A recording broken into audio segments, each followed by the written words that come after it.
So, Rich, I was on vacation last week. My family went to Hilton Head. This is my wife and the kids. Really good time. And for any of you who have been to Hilton Head or who go every year, I know there's a lot of you that probably do. There's a guy who does like children's songs in this one area, this little cove. And we went one night to kind of hang out and like sing some songs, you know, have a good time, family time. Is a very, very, quintessential kind of family atmosphere. And he would have these kids go up on stage, okay, and they would sing, right? Well, during the week, I swear everyone we met was from Ohio. Like someone was from Ohio. Like there was some Cincinnati connection or Columbus or even Cleveland, but everyone seemed to be from Ohio. And my wife and I are sitting there, my kids are down sort of closer to the singer and dancing around and having a good time. And this one kid goes up. And when he goes up, the person's like, hey, where are you from? You know, what are you going to sing?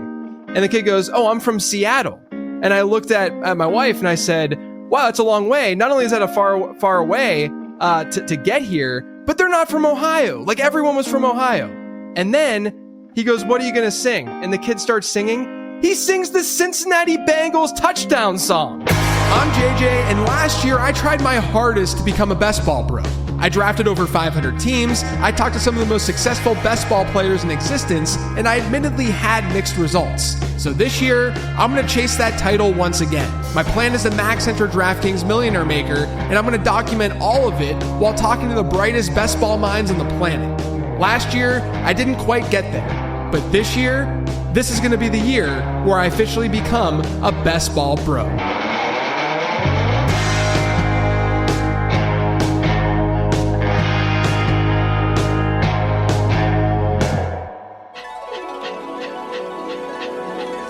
This episode is sponsored by DraftKings. There's no better way to lock in your fantasy dominance early than with Best Ball on DraftKings, where you draft once and ride your roster all season long. And right now, DraftKings is giving all customers a can't-miss offer. Draft one, get one. Enter a lineup in the $15 million Best Ball contest for just $20, and you'll score another Best Ball ticket to play free for a share of that $15 million, giving you a second shot to win big. It's easy. Just draft your dream team once, no weekly management required, and let your top scorers automatically start each week. Across the whole season, every breakout star, every clutch play, every touchdown will count towards your quest for a share of $15 million. I'm drafting over there all the time. It's an absolute blast. So download the DraftKings Daily Fantasy app now to draft your $20 best ball lineup to play for a share of $15 million and get a second ticket to play free for a share of that $15 million. That's two chances to win big without ever setting your lineup again. Draft one, get one, only on DraftKings. The crown is yours. Gambling problem? Call 1-800-GAMBLER. In New York, call 877-8-HOPE-NY or text HOPE-NY to 467-369. In Connecticut, help is available for problem gambling. Call 888-789-7777 or visit ccpg.org. 18 plus in most eligible states, but age varies by jurisdiction. Eligibility restrictions apply. Void where prohibited. One per customer. Enter the Best Ball $15 million headliner contest by 9/4/25 to get one bonus entry. $20 entry fee required. Reward expires in 30 days. See terms at DraftKings.com/NFL-best-ball. Sponsored by DK. Now back to the show. Welcome into another episode of Becoming a Best Ball Bro. I'm JJ Zacharyson, joined as always by Rich Ryan. Rich, what's going on, buddy? Doing great, JJ. It's the heart of the World Series of Poker, so I've been watching a ton of that, supporting my guys over at Poker Go. $10 million up for grabs in the desert, so it'll be a fun next week and a half over there, enjoying all the poker stuff. And now digging back into the best ball streets, training camp, preseason, right around the corner, man. Yeah, I mean, it's July, right? I just went on my family vacation. Back from the vacation, I am drafting and ready to do this. Today, we are going to talk about kind of a, like, it's kind of like a mid-summer update with best ball drafts and such, because, we are into July now. I am now 55, maybe a little bit over 55, because I think I drafted a couple more since I pulled these numbers, but I'm 55 millionaire contests in, so I have less than 100 to go, which is kind of daunting sounding, but it's July 8th at the time of this recording. I think I'm pacing okay enough, right? I mean, if I need to really like beef it up, I'm trying to do 2 or 3 a day at this point. So I actually haven't drafted any today, but I did pull my exposure numbers, and we're going to walk through it, and I'm going to explain why I've drafted as much as I've drafted some of these guys. At least like given my experience last year in max entering this stuff and playing a high volume of best ball drafts last year, I realized this year that I didn't want to like be overly cautious with my exposure stuff until maybe mid-July. Like I just wanted to draft who I thought was the best players in those rounds. And I do think like we'll go over the percentages. It's actually kind of evened out. It's not like that crazy. I don't have like insane, 45, 50, 55% exposed players, but there are some guys who I think I'm a little bit too much, I have too much exposure of and too little of that we'll talk through. So we'll go position by position today and, talk through it. I would love to hear Rich's reaction to some of this stuff too, as sort of the ears, as a listener, if you will, because I've been talking about players on the show and we'll see how much that's matched to my actual drafting. There'll be some matching here right off the bat at quarterback position because your top four are Drake May, Bryce Young, Jordan Love, and Aaron Rodgers. I'm specifically interested to hear about Yin's new quarterback at the end there, Aaron Rodgers, and whether or not your exposure is more pre-signing or post-signing and what your thoughts are on the guy moving forward. Yeah, look, I got more with Aaron Rodgers pre-signing, but here's the thing. I do think that part of the reason why I have 13% Rodgers, so the ranges here are 13% to 18%, and a lot of quarterbacks are tied at 11%.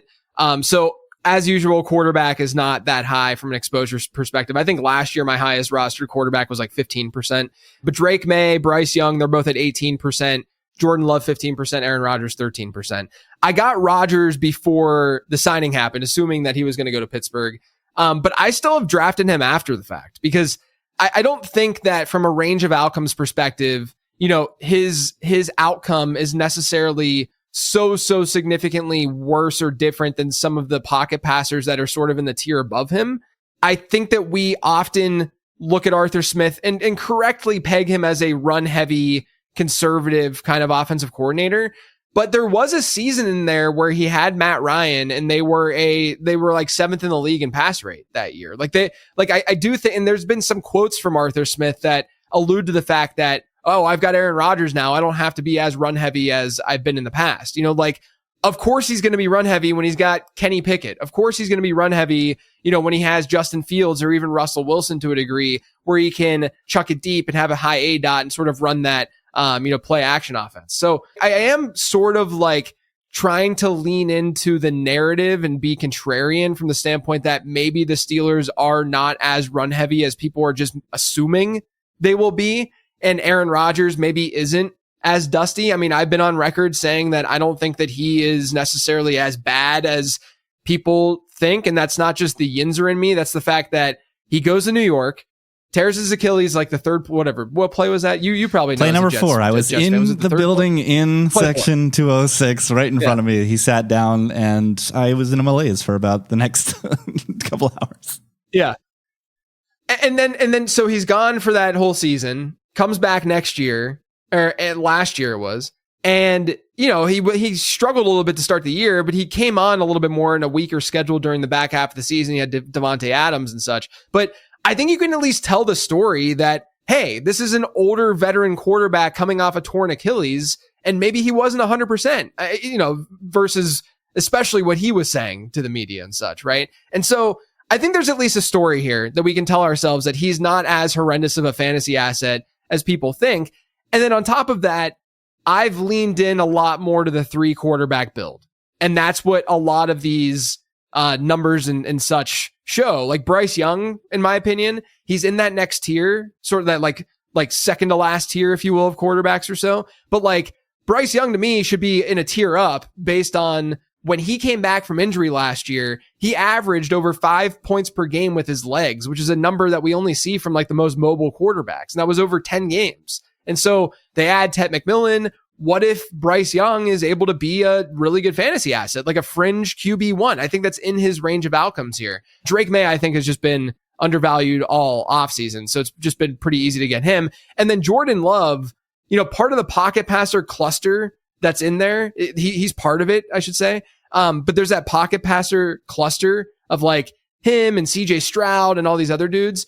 The reason I gravitate towards Jordan Love is because there are so many outs with Love to get stacks. And one of those guys, actually a couple of those guys, we'll be talking about in a bit, but there are outs. Like you can get a naked Jaden Reed or Matthew Golden and say, hey, maybe I'll get Jordan Love, maybe I won't, because I think both of those guys are fairly priced, so I'll draft them. And then, oh, okay, Jordan Love's available, I'll draft Jordan Love. Or you just go naked Love and you're able to still, sometimes you can just get Love and Tucker Kraft at like a turn, so you get a stack there. Or you just wait a little bit and you get Romeo Doubs. So there's reason, I think, to get Jordan Love, because he just allows a more flexible starting lineup. And I think he has just as good of a range of outcomes as, CJ Stroud or some of these other pocket passer types, especially because the Packers are a team that are big regression candidates to throw the ball a lot more this year. Love, the only player on this list that the market has cooled on since we started, down half a round. Both May and Bryce Young are up half a round since we started. And of course, Aaron Rodgers is up heaps. He's up 31 picks since we started because he did officially sign with the Pittsburgh Steelers. There is a quarterback who you are underweight on right now that you want to get a little bit more of. He was an MVP candidate last year. Who is it? It's Lamar Jackson. And look, I don't say that as in like I'm fading Lamar. I have 4% Lamar right now out of these drafts. I just haven't really been getting him where because for whatever reason, I don't know if other people are experiencing this. Maybe this is a small sample size thing. I've noticed that Josh Allen slides in drafts more than Lamar does, even though Josh Allen will have the higher ADP. Like it's a really weird phenomenon where like Lamar often will just like be concrete, cemented right in that middle of the third round. Whereas I've gotten Josh Allen in the early fourth round frequently. Like it's not a shock when that happens. And so I've just kind of gotten the falling value, and that's just been Josh Allen more frequently. And that's why Lamar Jackson's kind of at a lower, exposure rate. But I do want to get that up at least a little bit. I don't think I'm going to be over the 8% mark with a Lamar whenever I can get Jalen Hurts, later and get a better value, in my opinion, on a guy like Hurts or, Josh Allen's falling. But I do want to be I want to be in like that maybe 6% range. Josh Allen and Lamar Jackson are the cover of Lethal Weapon right now, back to back in ADP, 29.3 and 30 respectively. But Allen is falling sharply, down 7 picks since we started doing this. So there definitely seems to be a little bit more course correction on Allen as opposed to Lamar. Let's go to running back. Some more takes here, stronger takes, deviations from the average. And we'll start with a pair of post-hype rookies, Marshawn Lloyd and Jalen Wright. Then we got Steady Eddie and a great offense, Justice Hill, Bashal Tootin, and Travion Henderson, a pair of rookies there. Lloyd and Wright are above the quarter mark, 29%. Justice Hill's right there at 25%. And then Tootin and Henderson both come in at 22%. Yeah, look, I'll talk about the Jags backfield all together right now because Travis Etienne, I do want to get a little bit more of. Like, I've had Etienne ranked ahead of Tootin. It's just been something that I think early on I was a little bit too heavy with Tootin, and I didn't draft enough Etienne. And now, I wish that mix was a little bit closer than it is because Etienne's at like 8%. And so, yeah, like I like the ambiguous backfield. I like the Jags to improve as an offense this year under Liam Cohen. There's a lot to like about Jacksonville, and that's why their players are littered throughout the late round draft guide right now. So that's the dynamic between Travis Etienne and Bashal Tootin. When it comes to Tank Bigsby, I think that's the of the three. Like, I've gotten Bigsby in Jag stacks at times just because he falls a lot further than those two do, and if there is a falling value out of the backfield, it's usually Tank Bigsby. But I don't think Bigsby is going to be the one that emerges from that backfield. I've seen the comps of like, is Tank Bigsby the actual Bucky Irving? Because Bucky Irving didn't necessarily have the best receiving profile, et cetera, and he's more of that like elusive, between the tackles or grinder. I don't see that with Tank Bigsby. He has had a horrific yards per out run and efficiency as a receiver. He's only gotten, I think, a career like 12 targets. I mean, he doesn't have that much work through the air throughout his 2-year career so far. I liked Bigsby as a prospect just fine, but I just don't think they're going to use him enough as a receiver for me to really justify, being overweight on Bigsby. So that really shrinks that ambiguous backfield down to Tootin and Etienne, and I'm going to throw darts at both of them. Travion Henderson, it's just a situation. He's an elite prospect. It's a full PPR format. I'm not into Ramondre Stevenson for a lot of reasons. Again, you can check out the draft guide for some of those reasons. Justice Hill is a combination of zero RB building or hero RB building, right? You're just kind of getting some production late because if the Ravens do fall in those negative game scripts, we'll probably see a decent amount of Justice Hill as we did last year. But also Jordan Love, I just mentioned I have 15% Jordan Love, and that's who they face in week 17. So I get a bring back late of Justice Hill. It's an easy one to do. But the two guys that I have the most exposure to right now, again, I'm kind of glad that I don't have high exposure to like earlier round picks because that means that there's just a lot of eggs in those baskets. I mean, Travion Henderson's, round 6-ish guy. That's a little bit scary, I guess. But the two guys that are highest are Jalen Wright and Marshawn Lloyd. Marshawn Lloyd, Josh Jacobs is coming off a high volume season. People forget that Marshawn Lloyd exists because of what happened to him last year. He has big play upside, though. He's athletic. He could be a bell cow, hypothetically, in a situation where Josh Jacobs were to go down. I think there's opportunity for him to maybe even just get some work with Josh Jacobs in the lineup to keep Jacobs fresh. It's not that I'm saying that, Jacobs is someone that you got to avoid at all costs. It's not that. This is me just playing the range of outcomes here. And Jalen Wright, I mean, I talk about him. He was an update in the draft guide this past week as a late round dart throw. Devon Achane had a 58.5% running back rush share per game rate last year, which isn't like that insane. Like we know that Achane's value comes in the form of receiving, and that leaves a lot of work for another running back to be like a 1B in that offense. And I think right now, Jalen Wright is the only guy. You get Alexander Madison, you have Ollie Gordon, you have these other pieces, but he's the guy that was there that's been in the system and that they drafted and that works in this system, right? Like he's a player who can do what this Mike McDaniel system wants his running backs to do. And so Jalen Wright, to me, in a best ball environment where he could maybe have a random spiked week that wouldn't be predictable, but then also has the upside of if Devon Achane, who I've also drafted a good bit of, but if Achane does get hurt, then Jalen Wright might not be a bell cow, but he would be the 1A in that offense, I think. Jalen Wright creeping up 18 picks since we started doing this. That's a round and a half. So there's a steady drumbeat in support of Wright. You can still get him even with that surplus at the end of the 14th round. So still value to be had in Jalen Wright. We move to receiver. Romeo Doubs leads the way, 27% exposure. Two other guys in the 20s, Devon Vele and Keenan Allen, whose ADP will rise as you predict here after signing. And then a couple in the high teens, Darnell Mooney at 18% and many tied at 16%.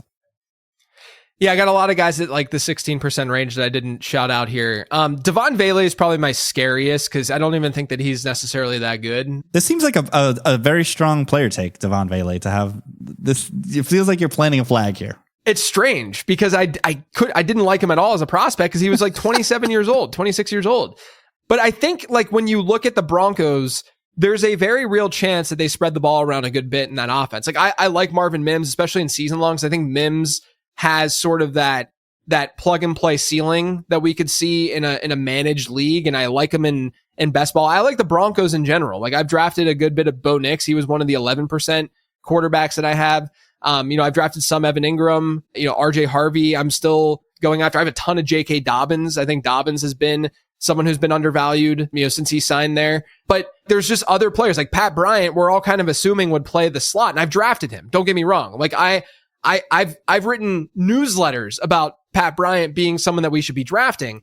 But with that being said, I don't want to be so firm in a take of a player that I don't think was necessarily like an elite player. I know that he's been comped to Michael Thomas by Sean Payton, and that's really exciting. But at the same time, I want to be realistic and say, okay, Devon Vele played in the slot, had a solid rookie season. Troy Franklin didn't have a good rookie season. You have Marvin Mims and Cortland Sutton. What if Devon Vele is just the starting slot for Denver this year? And in a full PPR environment, there could be opportunity for Devon Vele to see a 20% target share in a game here and there, or 25% share here and there if he does lock in that role. And then all of a sudden he catches 5 passes for 50 yards and maybe finds the end zone in a game, and he's very usable, right? And you're getting him in the last round. And not only that, I'd be curious. I haven't looked it up or like checked or anything because there is data that they're publishing over on DraftKings right now where you can look at draft results for this contest. But I haven't seen how frequently because Vele will go undrafted in some drafts, in a large number of these drafts. And so that's also leverage for me, because if Vele does well, then obviously that's fewer teams and fewer players in the contest overall that would be able to benefit from it. No player in the entire National Football League that plays the wide receiver position has moved up more since we started doing this show for season 2 than Pat Bryant, up 28.6 spots. So you are fading the steam and going ultra leverage here by pivoting to Vele. Well, what's interesting, like I said, I'm still getting Bryant. Like, I think I still have like I'm over 8% for sure with Pat Bryant right now. It's more so like I'm buying into the Broncos offense, and this is it's because again, you can get a guy like Bo Nix naked in your draft because there are so many guys. You don't need Cortland Sutton to make it work, right? And so that's part of the reason. And also you get bringbacks. Like if you get some Kansas City players, I drafted some Isaiah Pacheco, then I can get a Vele late and just have a mini game stack going for that week 17. So that's sort of why Vele's here. I'm now that I'm like looking at it and being like, wow, 22%, like that's kind of scary, but it's less scary when it's a 20 round draft when, I do think that there's at least this chance that he gets some production this year. I probably want to be around, maybe 16% at the end of the day if his price does hold. He's been getting some steam out of Denver. Like I'm surprised that there hasn't been that much movement with him throughout the offseason, just because, I get it. Like I'm getting Pat Bryant, like I said, but I do think that Vele should be getting a little bit more love. The Keenan Allen thing, I'm at 20% Keenan Allen right now. Keenan Allen's not on a team right now, but my speaking to other best ball bros and just kind of reading the market, sounds like when he signs, based on what we've seen historically, when he signs with a team, his ADP is going to rise. And so this is me saying, I'm going to get Keenan Allen now and hope that he goes somewhere really great. And if he goes somewhere really great, I mean, why couldn't he get into the 11th or 12th round of these drafts? Like, I think that's pretty reasonable if he finds the right spot. But even if he doesn't, his ADP is probably it's not going to drop, I don't think, right? Like it would probably stay relatively stagnant. So that's why Keenan Allen is at 20%. And then Darnell Mooney, just a really easy target share projection for him, in my opinion. A lot of the later round trends at wide receiver kind of favor him that I talk about in the draft guide. He's someone that I'm going to be targeting this year in every format. And also, you get a pretty attractive week 17 game, in my opinion, because you get the Falcons and Rams. And if you get Puka, if you get Devontae Adams, which I'm drafting both of them, then it's easy to bring it back with Darnell Mooney. On Keenan Allen, yeah, there's no scenario in which he gets signed where I don't think his ADP gets bumped, right? Because if a team signs him out of desperation, that means that they have a wide receiver room that is in need of veteran presence who is going to command targets. And on the other side of the spectrum, if it's a good offense that perhaps suffers an injury during training camp or preseason, then there's going to be unassigned targets that could then go to this player who's all of a sudden in a good offense. So yeah, it's hard to see a scenario with which Keenan Allen gets signed. I mean, there's a world where he doesn't get signed. These things happen. But sure, if he gets signed, I don't see a world where his ADP doesn't go up. Yeah, look, as long as he's not going out there and saying like, hey, I'm thinking about retiring, which I haven't seen any sort of like reports, then I'm fine, because I think a team is going to want Keenan Allen. Like, he wasn't like horrific last year, or as horrific as like the narrative kind of says. Like, I'm looking right now at his per route run stuff. His yards per route run did drop to like 1.36, which is not great. But when you look at that within the context of the team, it was better than Roma Dunze's, for instance, last year. He was still seeing a target on 22% of his routes run last season. His ADOT was 10, which is pretty in line with what he's seen historically. Like, I don't think that he's necessarily completely toast. And he's the kind of wide receiver, like a Anquan Bolden type wide receiver, that could hypothetically go pretty long into his career as long as he is healthy, because he's never been a separation guy ever. That's not his game. And so I do think that he could find a slot role somewhere and just be a really reliable target there. Yeah, this guy's going to beat zone until the day his legs don't operate, right? Because he's going to be able to find soft spots. He understands the route tree. And it probably was just an awful fit with a very chaotic Caleb Williams offense that wasn't like, we're going to hit our 3-step drop and get the ball out, right? Like, that's where Keenan's going to operate well. Well, if people are going to sit here making excuses for Rome Odunze, which I'm here for, like you can make excuses for Odunze, do the same thing for Keenan Allen, right? Like he was in the same offense, he's in the same system. I don't think that we can pick and choose just based on the fact that one guy's a second-year player and one guy's, a veteran in the league. For sure. And then 2 players, single-digit percentage you're underweight on that you want to draft a little bit more, Jacoby Myers and A.J. Brown. Yes, look, the Jacoby Myers thing is more so just like he's really, really solid. I want to get at least to like 6 to 10% with him and just feel comfortable because he's just a solid player. I mean, he's actually beat ADP pretty well over the last few years or couple years. The AJ Brown thing, in my head, I'm like, he is such a smash pick, right? I'm at 7% AJ Brown. I want to be at like 10 right now, but I haven't gotten a lot of that like 6 to 8 range in drafts. And I'm usually at like the anchors, right? So I'm like 1 to 3 or 10 to 12. And when you're in those positions, you're sitting there in the second round and you're like, I really want the emerging year 2 wide receiver or Nico Collins or someone like that over AJ Brown because like, what if this is the year that things start to go south for AJ Brown? I don't think that's the case. I actually think that if anything, he's like a hyper, like, especially like if he falls in your season long league and stuff, he's someone that you should be targeting because Philadelphia is going to throw the ball more this year. It is almost definitely going to happen. If you look at the 7 teams since 2011 outside of Philadelphia that had pass rates under 45%, they were at like 41% last year. If you look at those 7 teams, all of them except for one, it was Baltimore with Lamar Jackson from 2019 to 2020.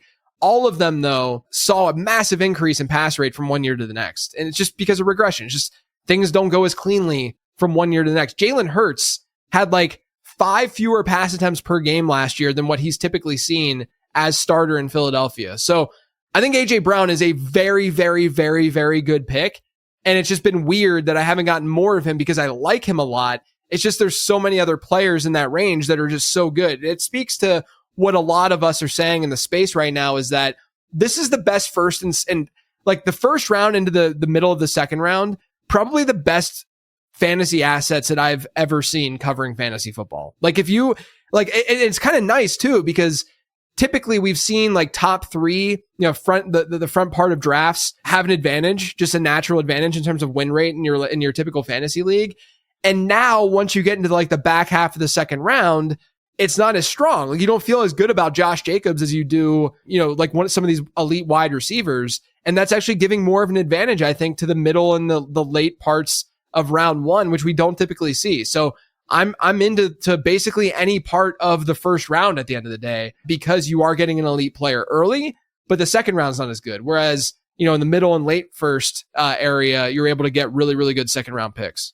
I got to say, I think this AJ Brown stuff is a little disrespectful. Like this guy is like a walking 1,400 yards.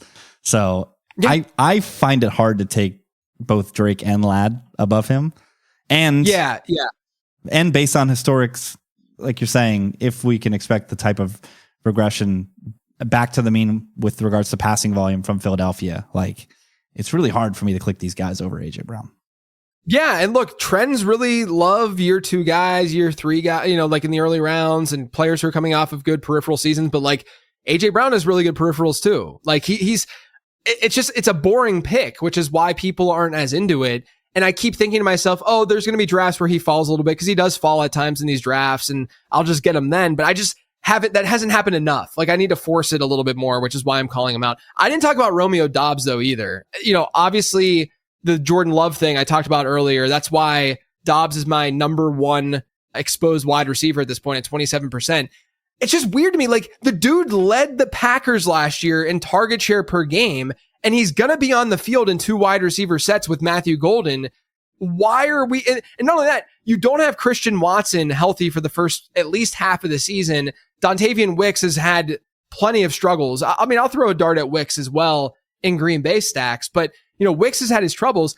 I think we're looking at an obvious 11 personnel set of Romeo Doubs, Matthew Golden, and Jaden Reed. Like that's it. And in 2 wide sets, you're going to get Doubs and Golden. And so that's why I've been gravitating towards him and drafting him, more than I expected for sure. I just am baffled by his ADP at the end of the day. That's what this guy, I think he should be drafted at least around earlier in a best ball environment. Is his ceiling really high? No, I'm not going to draft a guy like this in season long because he's more than likely not going to be a league winning player. But that kind of player can still win you a single week and be fine in this kind of environment. It's just the boring pick. It's just what you said about AJ Brown. Like, people are staring down the barrel of Romeo Dobbs and they're like, oh, let me take a Xavier Legette or Jalen McMillan, somebody else who's younger and exciting, as opposed to the guy who just keeps on doing it. Yeah, who's just solid. I think he's a pretty easy bet to beat ADP in best ball, all while being on a team that should throw more, all while being on a team that could have that sort of outlier passing touchdown season, all that kind of stuff. And why not just feed into that? I mean, we're drafting Jaden Reed and Matthew Golden for the same. Obviously, there's the ambiguity of Golden, and Jaden Reed's just been unbelievable per route run. But I do think that Dobbs just kind of gets shoved aside because he's not that fun and not that intriguing, even though look what he did in the playoffs a couple of years ago. He's shown us a ceiling. Like it's very possible that he could, win you a given week. Tight end Brenton Strange leads the way at 22%. Trey McBride joins him at exactly 20%. Jatavian Sanders, Noah Gray, Tyler Higbee in the high teens. Let's talk tight end, JJ. Yeah, so Brenton Strange last year in his 5 games with a 70% route participation, which I think he's going to hit pretty consistently in Jacksonville this year. He had a top 10 performance in 3 of those 5 games. Obviously, Travis Hunter is now part of the picture, but he should be the number 3 target in this offense, in this passing offense. Maybe De'Ami Brown sneaks in, but I think that we could project him for like a 15% target share in the offense. And he's cheap, at the end of the day. It's an ascending offense. It's one I want to invest in. So I'm drafting Brenton Strange. Trey McBride, I think this one is kind of self-explanatory, where I would rather be drafting him where he goes because the opportunity cost, like I said, in the back half of the second round and into the third round, it's just not nearly as dramatic as it is where Brock Bowers goes, right? Brock Bowers, you're taking him over AJ Brown. You're taking him over Nico Collins or Drake London or someone like that. Whereas Trey McBride, you're taking him over T. Higgins, JSN, these players that aren't obviously as elite as, or in the most amazing circumstances from a JSN perspective, as we get with some of those other wide receivers in the early second round. And then also if you get, the 101, which I've been fortunate to get probably more than expected at this point, I like to bring Jamar Chase back with Trey McBride for that week 17 correlation. So I have a decent amount of Trey McBride. Jatavian Sanders, like a lot of these other guys, they're just late round dart throws because I'm going with 3 tight end builds. I'm just going to get these cheap guys. You guys should listen to the episode that I dropped in the late round podcast on Tuesday about the tight end dead zone, because this is the kind of range, like you just want to throw darts at these guys as opposed to really staking claim and getting like Travis Kelce this year, who I think is probably the most overvalued player on DraftKings at this point. But Jatavian Sanders, 18% with him, probably too high. Probably want to bring that down a little bit. A lot of that has to do with me getting Bryce Young a decent bit, but Tommy Tremble had back surgery. He's supposed to be back, but who knows what happens? He had an injury this offseason, and you're getting a second-year tight end, so that's pretty intriguing. Noah Gray, I'm betting on Kelce winding down his career and really continuing on what we saw last year, especially with Rashee Rice in last year. Travis Kelce averaged like 5 PPR points per game, and that's in that limited sample. But Noah Gray was still getting some work. Like he can still get some while being sort of a handcuff in that offense. So I like Gray, especially going back to liking Denver. I'm going to bring it back with Kansas City a little bit. He's a very cheap way of doing that. I like Brashard Smith as well. I've been doing that with their rookie back. And then Tyler Higbee, I love Terrence Ferguson. Anyone who read the prospect guide knows that the model loves Terrence Ferguson. I just don't know if it's going to be a 2025 thing. And so I'm betting on Tyler Higbee here. It's fine if you want to draft some Ferguson. I've gotten him at times as well. Maybe we see a end of the season kind of performance from him. But we've seen Higbee thrive in this offense before. And so, given the fact that they don't have much outside of Adams and Nakua, I think that Higbee could carve out a 15% target share kind of role and give us some random spiked weeks, which is not difficult to do at tight end because all you need to do is find the end zone or just catch a few passes. So I've getting Higbee a decent bit too. Both Ferguson and Higbee took a hit when the Rams signed Devontae Adams. They both tumbled. Higbee a full round Terrence Ferguson almost 2 rounds with the massive target share that probably is going to go to Tay's way. But yeah, that first year tight end, it's the toughest position to learn in the league. So tempering expectations there is probably a fair play. There is a guy who you were severely underweight on. He's attached to a quarterback who we've dumped on a couple times here on the podcast, and it's one Sam Laporta.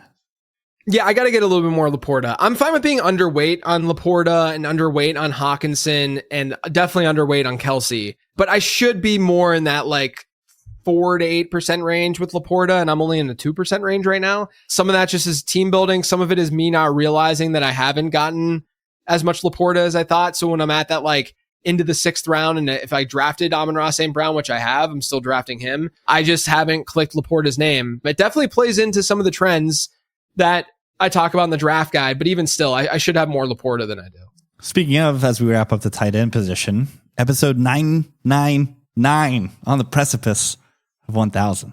Can you believe you made it? I know. Well, it's funny. Like, I was talking to David Kitchen about this, and it's like, yeah, that's, episode 1000 is happening next week because I have a perspectives episode this week. So next week will be episode 1000 of the Late Round Podcast. But I'm like, you know what?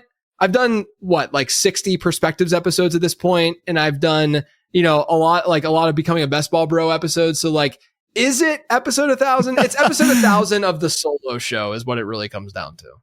Yeah, artificial number. Leave it to JJ to be overly critical of the own numerology of his podcast releases.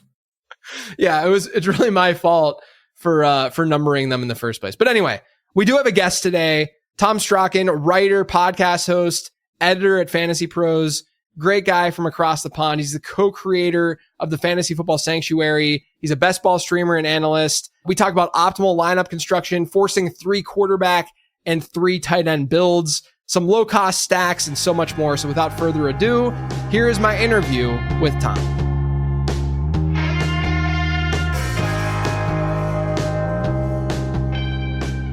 All right, Tom, we're now into July. You being across the pond, you're probably in August at this point, right? That's how it works? Yeah, definitely. I mean, I'm just waiting for the season to start. It's just you guys being lazy, so catch up. yeah, exactly. Typical Americans, right? Typical Americans. But we're now in July. Different parts of the summer, you might have different strategies when it comes to, approaching, the Millie, approaching these different best ball contests. Do you approach things differently when you are in August versus let's say May or early June? Yeah, I think you can approach the best ball season as it is now in a kind of evolving way as it goes through. Early on, you definitely, the way I like to approach it is taking some slightly safer builds, taking some stuff where it's like, okay, well, I feel covered because I've got 3 quarterbacks.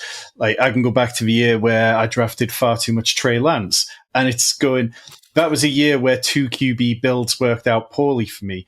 But if I'd hedged a little bit earlier, then I would have had some more 3 QB builds that'd be safe. Now, by the time you got into training camp that year, you already started to hear whispers about how it wasn't necessarily as impressive as you might have hoped. So I think now is the time where you can start to take your stances. You can start to build your player takes. We've gone through the part where things maybe need to be a little bit safer. And now's the time where, you want to be in the coach speak index. You want to be reading the Athletic Daily. You want to be paying attention on Twitter to the people who put out sensible information, who have the time to go through even more of this content than you do, and then use that to try to create an edge. Like every year, we always see running backs start to get pushed up around this time. And that's as people who perhaps slightly more casual than the people who are drafting hundreds of drafts tend to push those running backs up. So being ready to maybe fade some of those running backs who get pushed up past the point where you're comfortable with is something I've done in previous years. We also see rookie prices deflate around this time of year. Coming off the draft, they're always incredibly hyped. Everybody's reading the late round rookie guide and everybody's hyped and everybody's ready to go out and draft these guys. And then OTAs and minicamp hit and we start to see the prices subdue a little bit more. But now's the time to get back in on the ones who you've got conviction on, because this is as cheap as you're ever going to get them. And then the last part, which I kind of lean into heavily, is that by now we've gotten to know the parts of the draft where we can extract value. I know that Pat Corain talked about like drafting from back to front, the rotoviz principle that Sean Siegel talks about, and talked about guys like Rashad Bateman and Wan'Dale Robinson in that kind of area and leaning towards certain guys. That it all comes from that sort of stuff, knowing there's QB heavy areas of a draft, there's tight end heavy areas of a draft. Where do I want my exposures to be? So yeah, very much different drafts now to May, when it's kind of just getting your first feel for the landscape. Are you concerned at all about different combinations that you might have gotten early in the season? So just as an example, let's just say, over on DraftKings, you'll see Nico Collins and Brian Thomas, let's say, or a common pairing that you'll see at like the 1-2 turn area. Let's say you get Nico in the first round and now, okay, it's been May, June, and most of July, and now we're into August. And we know that those ADPs have been relatively stagnant and in the same area throughout the summer.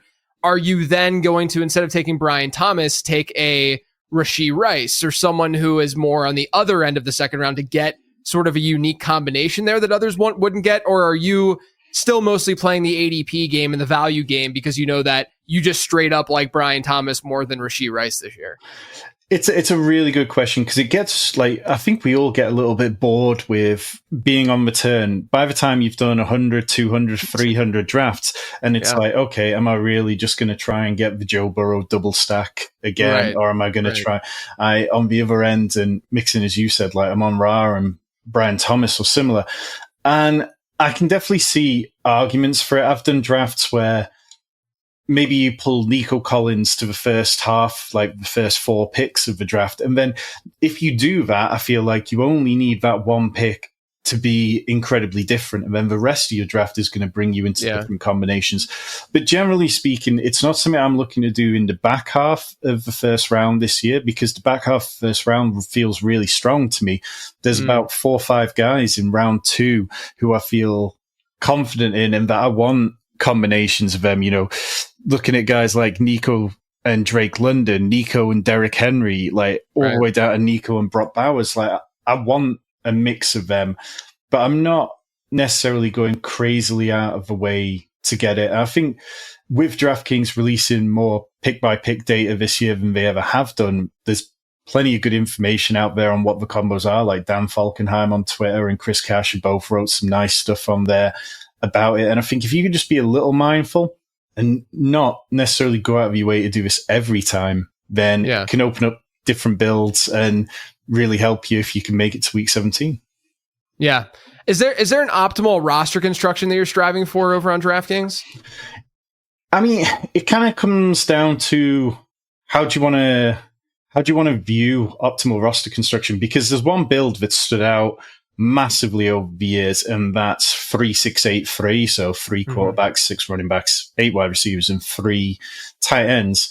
You go back to 2022, and that was 18% of all drafts in the final were made up by 3-6-8-3.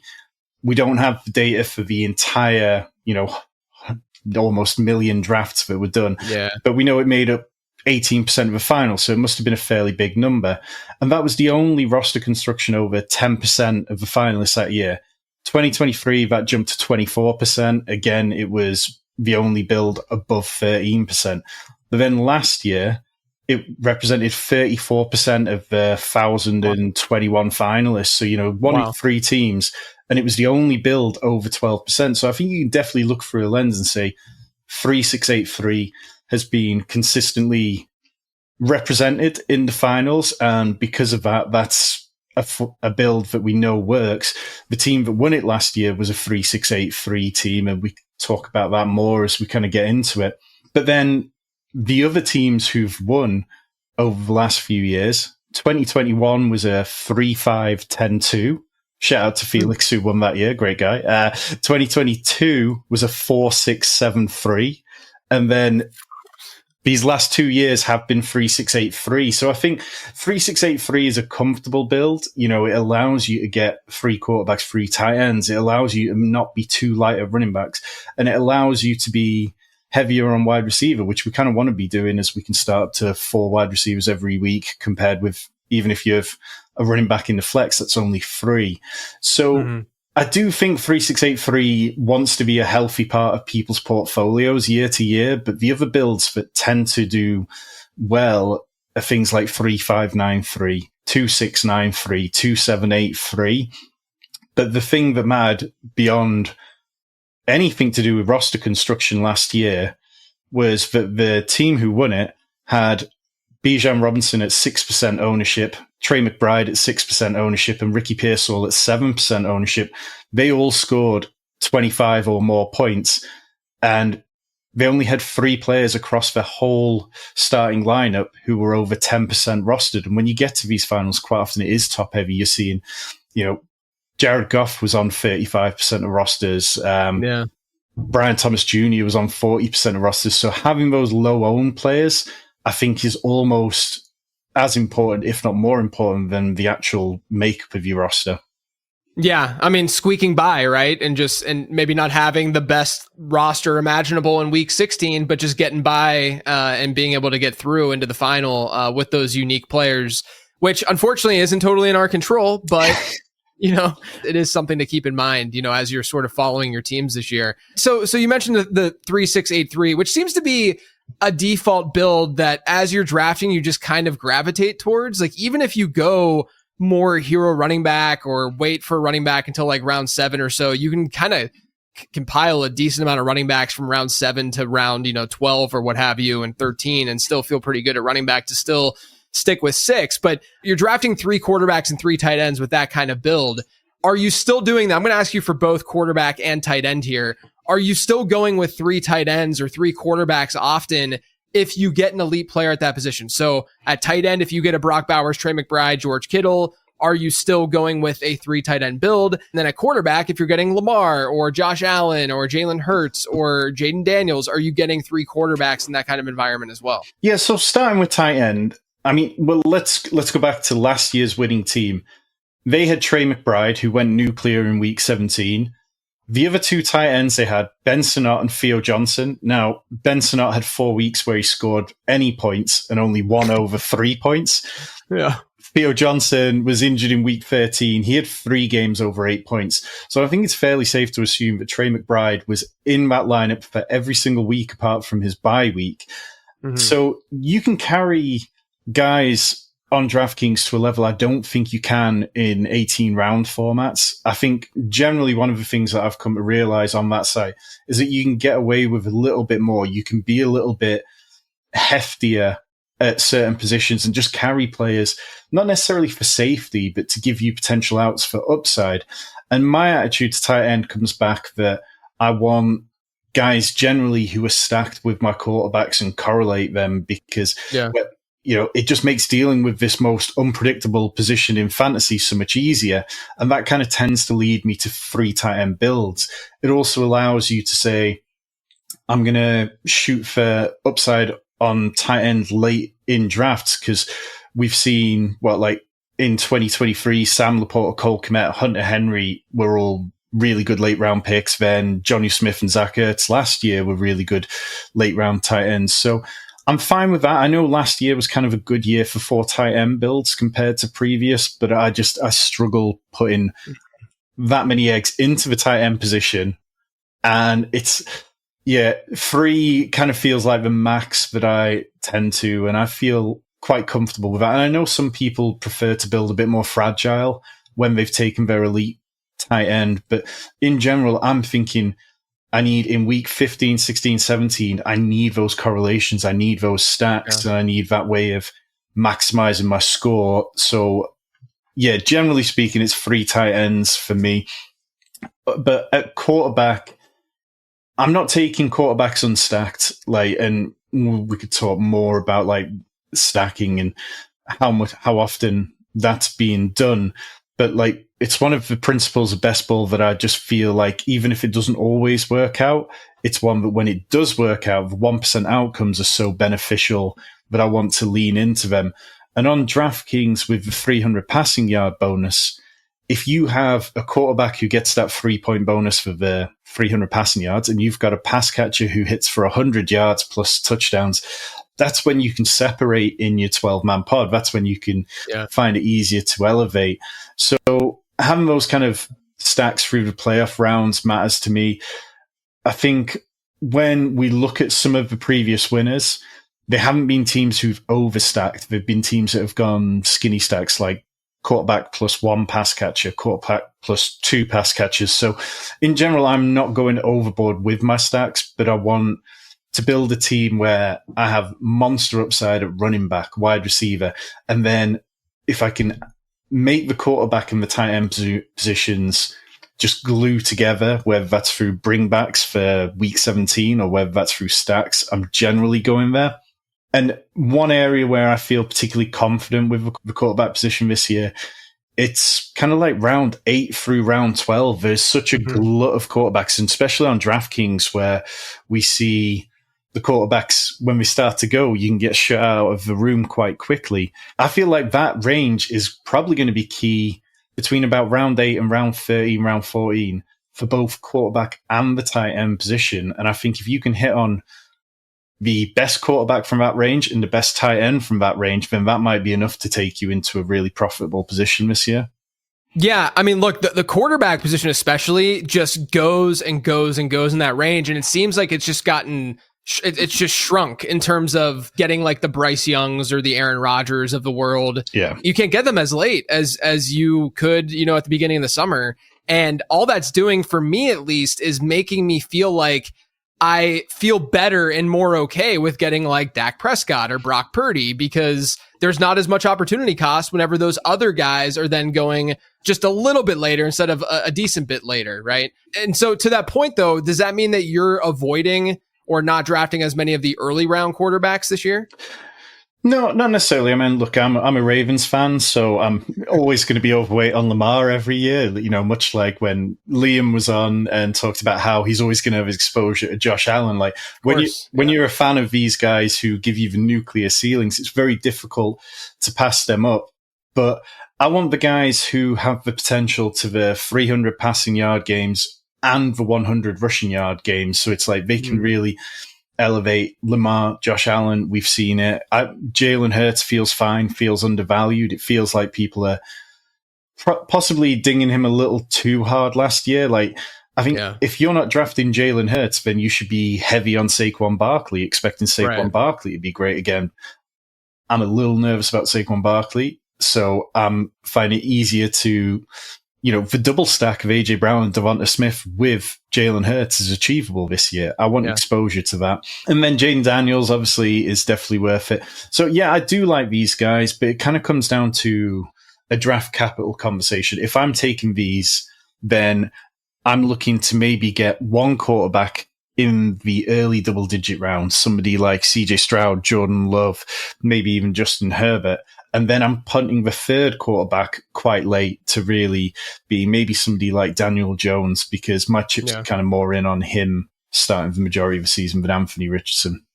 So with DraftKings being a full PPR platform, do you think that going with a robust RB type strategy, like getting a running back with your first 3 picks, is it viable? Has data said anything historically? Is it something that you've done, or are you more, let's get an anchor, or let's go 0 RB and let's focus on the position that likely will hit the flex more frequently, in wide receiver on a full PPR platform, and kind of go that route? Generally speaking, I've been more 0 RB, hero RB, but last year felt like a year where you could change that because the rooms that we were being given because of ADP, and to an extent this year, maybe we're still seeing it. I remember doing streams last year, and if I started running back, all of a sudden the chat explodes. Whoa, what happened to you? All that kind of stuff.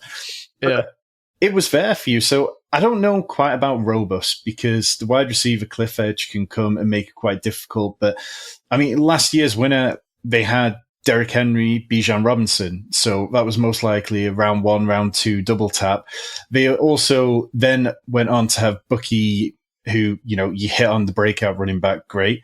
But then they had David Montgomery, who was kind of fine, lost for the back end of the season. Raheem Mostert, who gave you very little, and Justice Hill, who gave you mediocre returns. So that was just an example of a really smart build where they allocated the draft capital. It was done well. And I think that's what you have to do. If you're going to go running back heavy in the first few rounds. I mean, Mike Leone wrote this in the Best Ball Manifesto. You can either draft a lot of running backs or you can draft running backs early. You can't do both. So capping out at like 5 running back builds, 6 running back at the most, but really waiting on them. Like the robust build, 3 running backs through 4 rounds. Back in 2022, it was nearly 9%. It fell down to 6% in 2023. Last year, people just weren't doing it as much. I think out of the finals teams, 1,021 teams, before teams got to pick 60, generally speaking, most teams only had 2 running backs. 44% of teams had 2 running backs at that point. Only 1% had 4 or more running backs, and only 12% had 3 running backs. So people were leaning towards the wide receivers. And this played out as well because wide receivers were represented well. I mean, Brian Thomas was breaking out down the back end of the season. Obviously, Jamar Chase was incredible. But out of the finalist teams, 49% of them had taken 2 wide receivers within their first 36 picks, because the guys who you needed were those guys who were just hitting at the right time, like Amon-Ra St. Brown, Justin Jefferson, Devontae Adams. Like, we're all peaking right as the playoffs hit. So I don't think robust RB can't work. I just think it's incredibly difficult, and you've got to thread a needle. And then when you do it, you need to hit on the wide receivers in the middle rounds. The guys like the year Cooper Kupp had his incredible season. You need that kind of return from those rounds to make it work.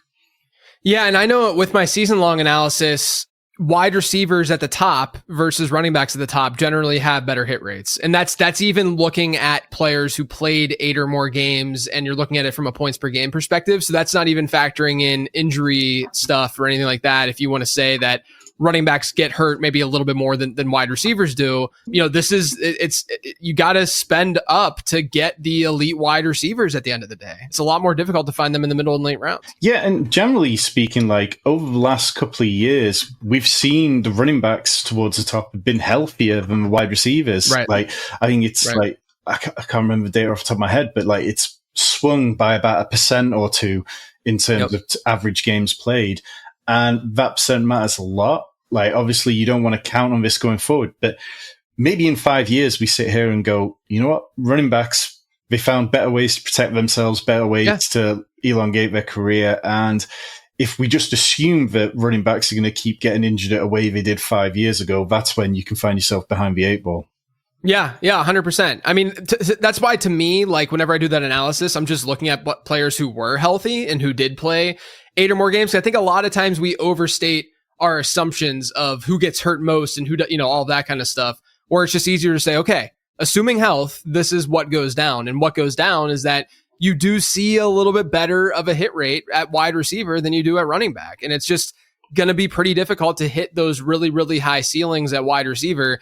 It's especially true in season long because there's the predictability aspect. Backup running backs are naturally going to be more predictable than a backup wide receiver is, just because they step in and the coach says, here, take the ball and run the football and you can accumulate fantasy points. Whereas at wide receiver, there's a lot more nuance to it. You got to get open, you got to be on the same page as the quarterback and all that stuff. It's a little bit more talent driven. So I do think that that's one of the reasons why you're likely seeing what you're seeing too in the best ball data, is that wide receivers don't emerge the way that running backs do at times. When you need that like 2-week stretch. I mean, I have pooped on Zamir White like crazy over the last year and a half, but I can't deny that he was a decent enough fantasy asset down the stretch a couple of years ago. And that was someone who was not on many people's radars that year, at least from a season long perspective. But we knew going into that week, okay, he's probably going to be the bell cow, so we can throw him into our lineup.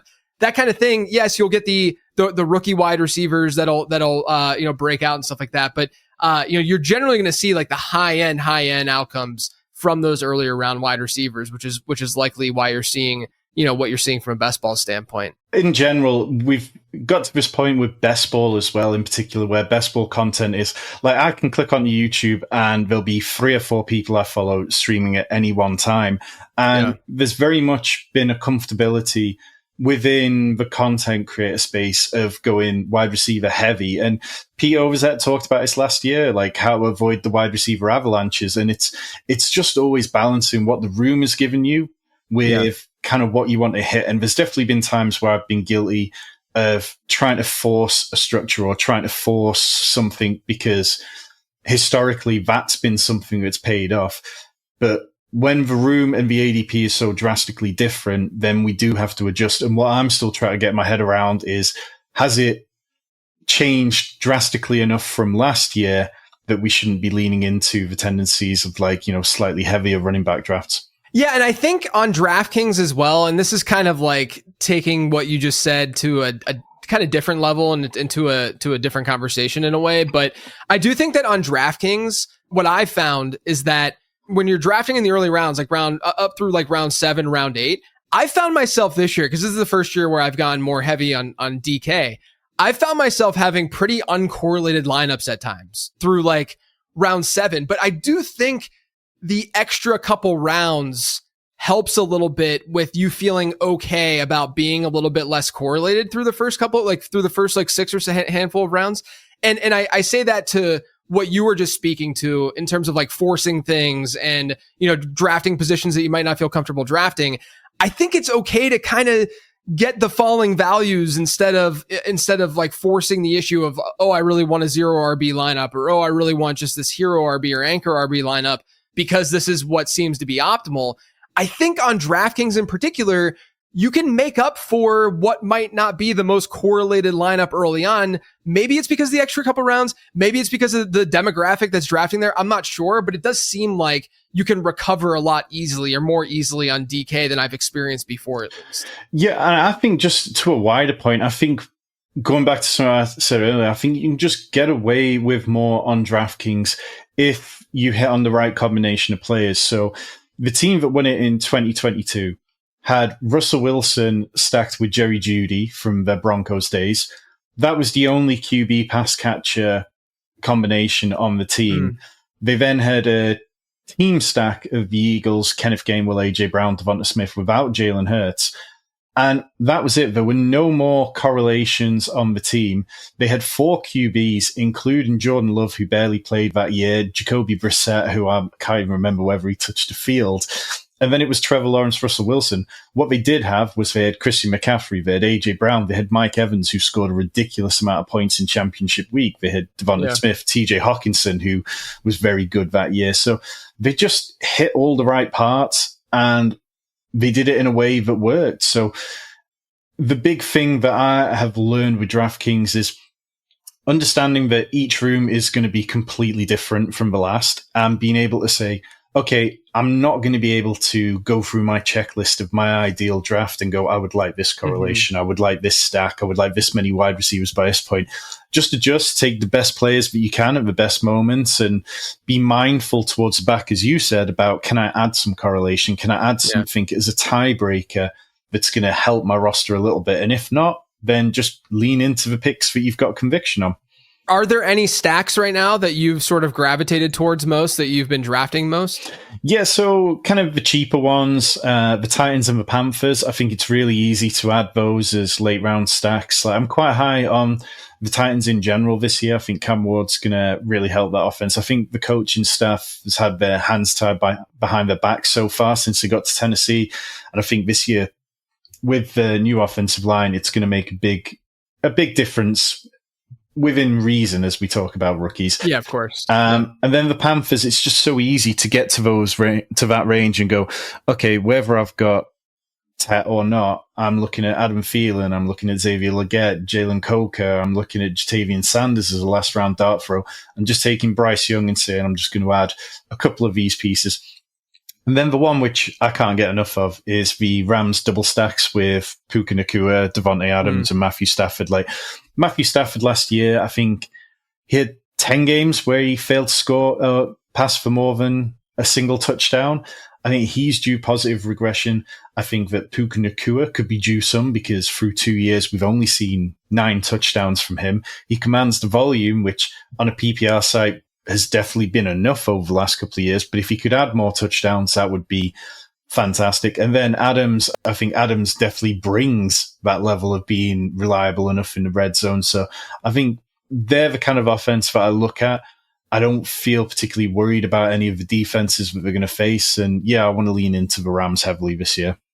Yeah, I love the call out of the Rams. I mean, I think we're going to see Puka and Devontae Adams clear if they're both healthy, of course, but clear pretty easily a 50% target share in that offense. Like, there's not much else going on. I think you can throw. I've been throwing plenty of darts at Tyler Higbee, at the end of drafts too in that stack, and I love Terrence Ferguson as a prospect, but I seems like one of those situations where it's more of that dynasty vibe as opposed to maybe happening this year. I mean, I hope it happens this year just for my brand and the dynasty bags. But I do think that, even Tyler Higbee is someone that we can look to. And there's just not much outside of that. Like, how would they not see that high of a target share? Well, yeah, and because of this, I ended up drafting a decent amount of Tutu Atwell because right. We know the Rams have run 3 wide receiver sets at some of the heaviest rates in the league over the last 2 years, and Demarcus Robinson was the guy who was benefiting from that and benefiting to the tune of like wide receiver 3 weeks. They prioritized signing Tutu Atwell, and I'm willing to go and say, round 18, 19, 20? Sure. I'm just comfortable leaning into one of the convictions I have on a good offense. Yeah, and you mentioned the Panthers. I got to shout out Bryce Young he might be my highest roster quarterback at this point. Dude's going to run more, isn't he? Like, you look at the splits down the back end and just like his sack avoidance, his practically every advanced stat that you look at, it was just night and day to the first 3 weeks of the season where when he got benched, I just assumed we were never going to see him start again. He's toast, And I like what the Panthers have done this season. I think their defense looks like it's going to be a real problem for them again. They look to be kind of lacking in talent and depth. And then that just means good things for fantasy. We could see another pass-heavy script for him. Yeah, him and Drake May, both of their ADPs have just been kind of too strange. Easy. Like Bryce feels like he should be about a round higher than he goes in that format. But I'll take it. I'll be continuing to draft those Panthers. Are there any players that you're just straight up avoiding at cost right now? Yeah, so this is always one which potentially can get you into trouble. Like the last couple of years, there's been players who I've completely faded, who've come back to burn me. Alvin Kamara last year was somebody who I got hurt quite badly by, but James Cook is that guy this year, 1% owned through 170, 180 drafts so far, led fantasy in touchdowns last year, but 39% of his total points came from the touchdowns, and he was only 24th in total yardage. I mean, that just makes me think that he's primed for total regression. I think Ray Davis is going to see an expanded workload. The Bills aren't famous for giving rookies huge amount of workloads straight away, but Ray Davis felt like he earned it. So I'm very much just kind of out on James Cook. But what I would say is that if you believe James Cook is going to get any kind of contract extension, then now would be the time to draft him before he sees a bump in ADP. DeAndre Swift, 1% on him as well. He just always plays himself out of a role. And I think the price is kind of fair, but it's more that range in drafts. Like you look at Jordan Addison, Deebo Samuel, Rome Odunze. I prefer taking shots on him. Trevion Henderson, RJ Harvey, James Conner are all guys that I feel better about. So it's quite difficult for me to pass all those guys up for him. And then the last two I'll give you as a combination. And this is definitely one which could sting me, but Patrick Mahomes and Travis Kelce, I'm at 1% on both of them. Mm-hmm. And part of this just comes from the last couple of years. Matt Nagy has just really made this offense not fun to watch, not fun to draft for fantasy. And it's just hard to avoid the fact that, like, Travis Kelce, he only forced 3 missed tackles last year. He ranked 26 out of 31 to tight ends in yards after the catch.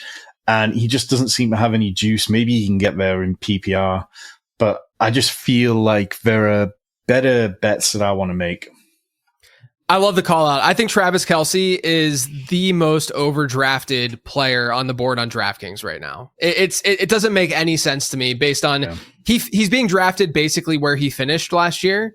And where he finished last year was in an offense that didn't have Rashee Rice in it and had a rookie Xavier Worthy and didn't have Hollywood Brown. And if you look at his split in those first few games with Rashee Rice, he was seeing like a 14% target share. I mean, he was averaging like 5 PPR points per game. It was absolutely horrendous. He kind of got by on volume, but all of his efficiency metrics were putrid last year. I mean, it was clearly, of course, bounce backs can happen and anything's possible. But I think in this case, when you're talking about an aged tight end, when they show you something like this, it's probably smart to err on the side of caution as opposed to leaning into the opposite happening, with a guy like Kelsey. Yeah, and part of this comes back to my Ravens bias as well. But I don't understand why Mark Andrews is going behind Travis Kelsey at this point. If we're fading Mark Andrews because of Isaiah Likely, then the Rashee Rice point is even more of an issue, because the way Isaiah Likely wins on the field is different to how Mark Andrews wins. Rashee Rice and Travis Kelsey, they play a very similar kind of game. So it's strange to me. And yes, Mark Andrews got there massively through touchdown. Josh Norris pointed out that Mark Andrews had 15 red zone touchdowns and walked away with 11 touchdowns last year, which is prime for regression. But I have more conviction in Mark Andrews than Travis Kelsey by a country mile. Yeah, especially at cost, right? I mean, he's going well after him. I've gotten a decent amount of Noah Gray just to kind of hedge against the Travis Kelsey love on DraftKings, and knowing that Gray had he might have a handful of usable weeks this year. And then also if there's an injury that happens, he would be the starting tight end for Kansas City. Yeah, absolutely. And that's the perfect kind of late dart throw on DraftKings that is much easier than on an 18 round format. Yeah, 100%. All right, last question. Who are you overweight on this year? Who are the guys that you like? It's always easier to talk about the guys that you like than the guys that you're more fading or avoiding. But who are some of the guys you're overweight on? Yeah, so Trey McBride, 15% is probably my most overweight in the first few rounds. Probably don't need to dwindle on Trey McBride too long. If positive touchdown regression can literally ever hit for Trey McBride, then, as we would say over here in England, we're quids in. I just think the volume of receptions and targets that he earns is so impressive, and he's a very easy click for me. Calvin Ridley, I'm at 23% on him. People are down on Ridley. He's going pretty much similar to where he went last year with Will Levis, and Will Levis just destroyed his fantasy value. Among wide receivers with 50 plus catches last year, Ridley ranked 78th in catchable target rate. That was out of 85 qualifying players. Then when Ridley did have the ball, he ranked 15th in missed tackles forced, 8th in yards per reception. I'm just counting on Cam Ward to be better. Already talked about that with the stacks. I think the offensive line is going to help Cam Ward hit the ground running to a reasonable level where at least these players look undervalued. I'm not saying they're league winners. And then I've got one more tight end, and this is one who people who've watched my content have probably heard me talk about quite a bit, but Sam Laporta at round 7 feels really undervalued to me because he averaged, 7 fantasy points per game through the first 7 weeks last year, but it seemed quite clear that he'd been playing through injuries. He dealt with a little bit during training camp. And then from week 8 onwards, he was averaging 13.2 points per game. If you were talking about wide receivers, that wouldn't be remotely interesting. But when we're talking about tight ends, that's really solid production. And while touchdown regression was always coming for him last year after his incredible rookie season with 9 touchdowns, it just doesn't take very much to swing back in your favor at the tight end position. So yeah, I think Sam Laporta is possibly a round or 2 underdrafted for me, and I'm very comfortable drafting a lot of him.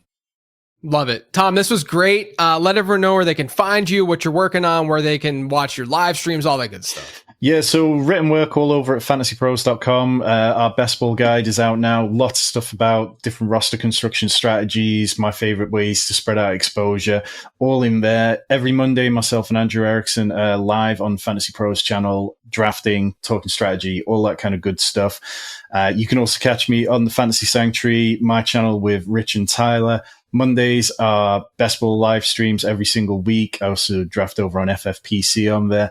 And lots of strategy videos. I've got a video coming out this week about how rookie tight ends feel like they've been the cheat code the last 2 years, and talking about how much I love Tyler Warren and Colston Loveland at their current prices. So very much excited to see how people feel about that, whether I'm being a little too high on them or whether people are ready to get burned potentially. Yeah, love it. I really appreciate your time. You guys can find me and all my stuff over on lateround.com. Make sure you are not pre-ordering, but ordering the Late Round Draft Guide, because that is now live. Very happy that that's live, because now I can sleep a little bit and like catch up on some Netflix shows, watching some Squid Game right now, that kind of stuff. So appreciate all of you guys for listening. And as always, thanks for tuning in.